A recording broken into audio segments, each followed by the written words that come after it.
तो आज के इस वीडियो में हम देखेंगे स्कैम 1992 वेब सीरीज के कैरेक्टर्स के बारे में। अगर आपने अभी तक ये स्कैम 1992 वेब सीरीज देखी नहीं है तो जाके इसे ज़रूर देखिए, क्योंकि इससे आपको पता चलेगा कि कैसे पूरा ये जो स्कैम है, ये कांड है, वो हर्षद मेहता ने किया था। और अगर आपने अभी तक देख ली है तो अच्छी बात है, पर कई ऐसे कैरेक्टर्स होंगे जो आपको समझ में नहीं आए होंगे कि एक्चुअली ये है कौन और रियल लाइफ में ये कौन है और अभी क्या कर रहे हैं। तो इस वीडियो में हम यही देखेंगे, रियल वर्सेस रियल, क्योंकि ये स्टोरी भी एक रियलिटी बेस्ड स्टोरी है तो इसके कैरेक्टर्स भी जो है वो भी एक रियल है। पहला और लीड कैरेक्टर है हर्षद मेहता। हर्षद मेहता का रोल इस सीरीज में प्रतीक गांधी ने निभाया है, जो कि एक गुजराती एक्टर है। प्रतीक गांधी ने हर्षद मेहता के रोल को काफी अच्छे से निभाया है। ऐसा लगेगा आपको सीरीज देखते वक्त कि ये ही असली हर्षद मेहता है। दूसरा कैरेक्टर है अश्विन मेहता। अश्विन मेहता जो हर्षद मेहता के भाई थे, और अश्विन मेहता का रोल जो है हेमंत खेर ने निभाया है।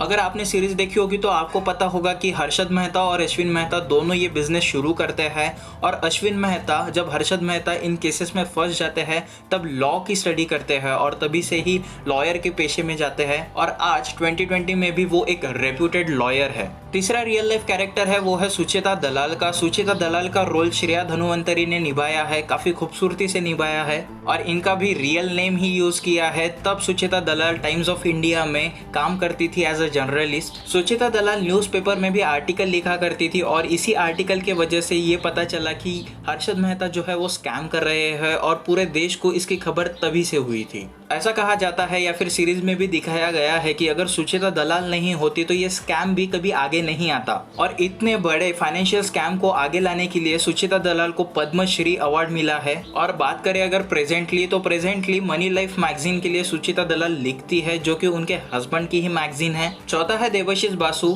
और इनका रियल लाइफ नेम ही यूज किया गया है वेब सीरीज में भी, और इनका रोल जो है फैजल रशीद ने निभाया है। जैसे कि आपने सीरीज में देखा होगा कि देवाशीष और सुचेता जो है साथ में रहते हैं उस टाइम पे, और आगे जाके उन्होंने शादी भी कर ली। और मनी लाइफ मैगजीन जो है वो देवाशीष बासु की ही मैगजीन है, और वो पेशे से एक सीए है जिन्होंने काफी सारे बुक्स भी लिखे हैं। और अगर आपको पता नहीं हो तो ये भी जो वेब सीरीज निकली है स्कैम 1992, वो भी इनकी ही बुक से निकली है, जो कि देवाशीष बासु और सुचेता दलाल दोनों ने मिलकर लिखी है। पांचवा रियल लाइफ कैरेक्टर है मानू मनिक, जिनको ब्लैक कोबरा भी कहा जाता था।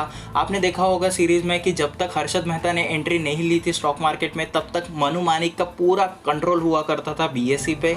मानू मनिक का रोल काफी खूबसूरती से सतीश कौशिक ने निभाया है। इसके साथ साथ मानू मनिक बियर कार्टेल के भी हेड थे। अगर आपने सीरीज देखी होंगी तो आपको पता होगा कि उन्होंने कभी भी मार्केट को उठने नहीं दिया, क्योंकि इनके पास पैसा था तो ये काफी ट्रेडर्स को भी पैसा दिया करते थे। इन शॉर्ट ऐसा कहा जा सकता है कि हर्षद मेहता के आने से पहले मानू मनिक ही स्टॉक मार्केट के किंग थे इंडिया के लिए। आपने ऐसे भी 2-3 कैरेक्टर्स देखे होंगे वेब सीरीज में जो कि एकदम मानू मनिक के करीबी है और मेन है। इसमें सबसे पहले मेन कैरेक्टर है राकेश। राकेश मानू मनिक का एकदम खास आदमी होता है, पर शायद आपको ये जान के हैरानी हो कि राकेश और कोई नहीं बल्कि राकेश झुनझुनवाला है, जो कि आज one of the biggest investor है इंडिया के। सीरीज में एक डायलॉग भी है राकेश का, जहाँ पे वो कहते हैं कि अब बहुत हो गया बियरिश रहना, अब बुलिश होने का टाइम है और लॉन्ग टर्म इन्वेस्टमेंट के लिए सोचने का टाइम है, और अगर मैंने ऐसा कर दिया तो नेक्स्ट बिग बुल मैं ही रहूंगा। जो हम सबको पता है कि आज के बिग बुल कौन है। सातवां रियल लाइफ कैरेक्टर है जो कि एकदम मानू मनिक का खास होता है, वो है माहेश्वरी। माहेश्वरी और कोई नहीं बल्कि रियल लाइफ के राधा कृष्ण दमानी है। ये वही राधा कृष्ण दमानी है जो डीमार्ट के फाउंडर भी है और साथ ही one of the biggest investor भी है।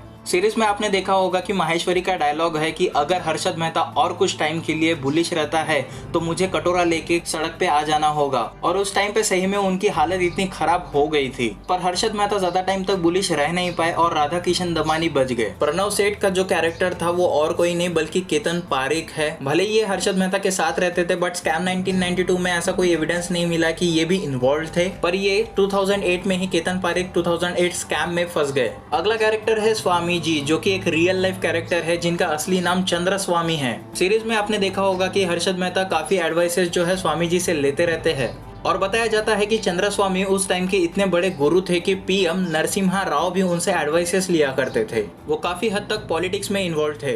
अगला कैरेक्टर है के माधवन, जिनका रियल नाम यूज किया गया है के माधवन, जो कि एक सीबीआई ऑफिसर थे। आपने सीरीज में जैसा देखा था कि के माधवन ने बीच में से ही इस केस को छोड़ दिया था, क्योंकि उन्हें लग रहा था कि इस केस में काफी बड़े नाम इन्वॉल्व है और सारा का सारा दोष जो है हर्षद मेहता पे लाया जा रहा है। इसलिए रियल लाइफ में भी के माधवन ने इस केस को बीच में ही छोड़ दिया था। के माधवन के लिए पहला फाइनेंशियल स्कैम का केस था। पर के माधवन एक रेप्यूटेड नाम था। जो भोपाल गैस ट्रेजेडी हुई थी वो केस भी इन्होंने ही हैंडल की थी। अगला कैरेक्टर है फेरवानी, जिनका रियल लाइफ नेम ही वेब सीरीज में यूज किया गया है, मनोहर फेरवानी, और ये यूटीआई के चेयरमैन थे। सीरीज में आपने देखा ही होगा कि इनकी जो डेथ है वो काफी सस्पिशियसली हुई है। कईयों का मानना है कि इन्होंने सुसाइड किया है और कुछ लोगों का कहना है कि इन्हें दिल का दौरा आया था, जिसकी वजह से ही इनकी डेथ हो गई थी। अगला रियल लाइफ कैरेक्टर है राम जेठमलानी। राम जेठमलानी हर्षद मेहता के लॉयर थे। इन्होंने ही हर्षद मेहता के साथ प्रेस कॉन्फ्रेंस में बोला था कि प्राइम मिनिस्टर नरसिम्हा राव ने ही इनसे ब्राइब ली थी, वो भी पूरे 1 करोड़ की। पर इसके एविडेंसेस कभी किसी को मिले ही नहीं। अगर आपको हर्षद मेहता स्कैम के बारे में पूरा जानना है तो आई बटन में आपको वीडियो की लिंक मिल जाएगी, जहाँ पे आप पूरा स्कैम देख सकते हो कि हर्षद मेहता ने कैसे किया था। और अगर वीडियो पसंद आई है तो लाइक करो और इस चैनल को सब्सक्राइब करो।